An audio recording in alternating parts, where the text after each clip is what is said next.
नाशिक ग्रामीणचे पोलीस अधीक्षक DS स्वामी यांच्या आदेशानुसार दिंडोरी पोलीस ठाण्याच्या वतीने दिंडोरी येथील जनता इंग्लिश स्कूलमध्ये विद्यार्थिनींसाठी सायबर सुरक्षा, सायबर गुन्हे, सायबर फसवणूक तसेच स्वसंरक्षण विषयक जनजागृती व मार्गदर्शन कार्यक्रम उत्साहात पार पडला। यावेळी पोलीस निरीक्षक भगवान मथुरे यांनी विद्यार्थिनींना मार्गदर्शन करताना सांगितले की आजच्या डिजिटल युगात सायबर गुन्ह्यांचे प्रमाण झपाट्याने वाढत असून प्रत्येक विद्यार्थिनीने इंटरनेट आणि सोशल मीडियाचा वापर अत्यंत जबाबदारीने करणे आवश्यक आहे। अनोळखी व्यक्तींशी वैयक्तिक माहिती किंवा छायाचित्रे शेअर करू नयेत, संशयास्पद लिंक, कॉल किंवा संदेशांना प्रतिसाद देऊ नयेत, तसेच कोणतीही फसवणूक किंवा छेडछाड झाल्यास ती लपून न ठेवता तात्काळ पालक, शिक्षक किंवा पोलीस प्रशासनाला कळवावी।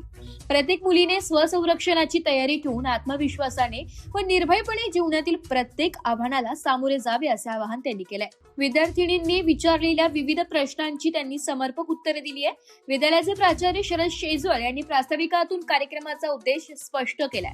विद्यार्थिनींमध्ये सायबर सुरक्षेबाबत जागरूकता निर्माण करणे, स्वसंरक्षणाची भावना बळकट करणे आणि कायद्याविषयी विश्वास निर्माण करणे हा या उपक्रमामागील प्रमुख उद्देश असल्याचं त्यांनी सांगितलंय। अशा जनजागृती कार्यक्रमांमुळे विद्यार्थिनी अधिक सजग, आत्मविश्वासपूर्ण आणि सुरक्षित नागरिक बनण्यास मदत होते, असेही शेजवळ यांनी नमूद केलंय। यावेळी विद्यार्थिनींना पोलिसांकडील रायफलची प्रत्यक्ष माहिती देण्यात आली आहे। रायफलची रचना, उपयोग, सुरक्षित हाताळणी तसेच पोलीस दलातील तिच्या वापराबाबत मार्गदर्शन करण्यात आल्याने विद्यार्थिनींनी उत्स्फूर्त प्रतिसाद दिलाय। या प्रसंगी पोलीस निरीक्षक भगवान मथुरे, प्राचार्य शरद शेजवळ, पर्यवेक्षक DK टोपले, RS Shinde, TG Shinde, police कर्मचारी कृष्णा भोये, दिलीप राऊत, होमगार्ड दिलीप जाधव, अरुण मोरे, राजेंद्र सांगळे तसेच विद्यालयातील शिक्षक, शिक्षकेतर कर्मचारी व विद्यार्थींनी मोठ्या संख्येने उपस्थित होत्या।